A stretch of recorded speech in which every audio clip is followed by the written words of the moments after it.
এই মরিচ গাছ, এটা হচ্ছে মরিচ গাছের সাথে ডাটাও করা হয়েছে। এই মরিচ গাছে যতই মানে হাত দেওয়া যায় ততই ভালো। এই দিক দিয়ে পানি সেচ হবে। এই যে পানির পাইপ ফেলা হয়েছে। মরিচ গাছ সকালে এইভাবে বেছে দিতে হয়, আগাছাগুলি এইভাবে পরিষ্কার করতে হয়। এখানে অনেক শক্ত আগাছা।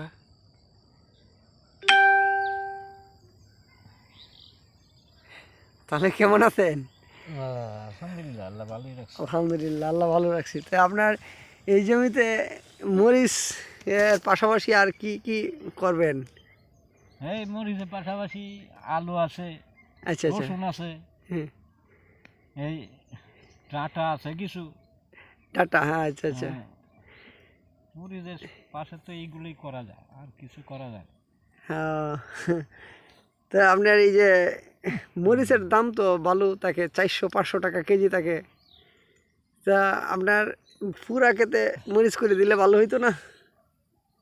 পুরা ক্ষেত্রে করিলে তো ভালোই হইতো, এখন তো সময় কুলায় না। বাস্তায় আগাছায় তো সাফ করা যায়, যে গাছ হয় এসব বলে।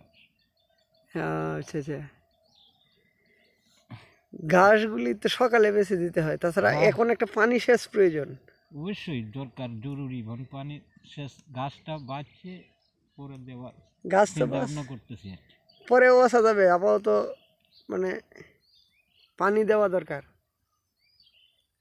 না। আপনি কি মনে করেন যে আপনার জমিতে পানি সেচ হবে আজকে? মেশিন তো পালাইছে, এরকম সুযোগ তো পাওয়া যাবে না। পানি শেষ হবে, হবে।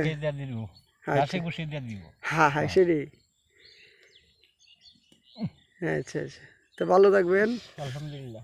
হ্যাঁ, শুভ সকাল। উনি ফজর নামাজ পড়ে এই জমিটা বাঁচতেছেন। হ্যাঁ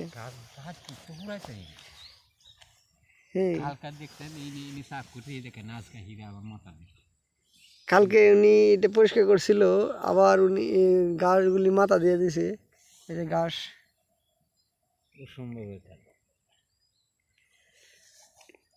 তো এটা হাত থেকে বাঁচার জন্য মালচিং পদ্ধতিটা কি আপনার জানা আছে?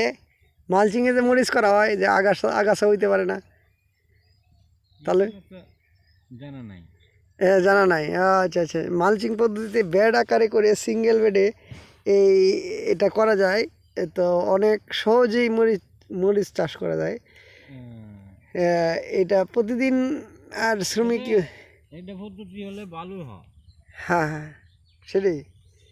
এই পদ্ধতিটা ভালো হয়। এই মরিচ গাছগুলি একসময় বড় হবে, এইগুলি বড় হবে।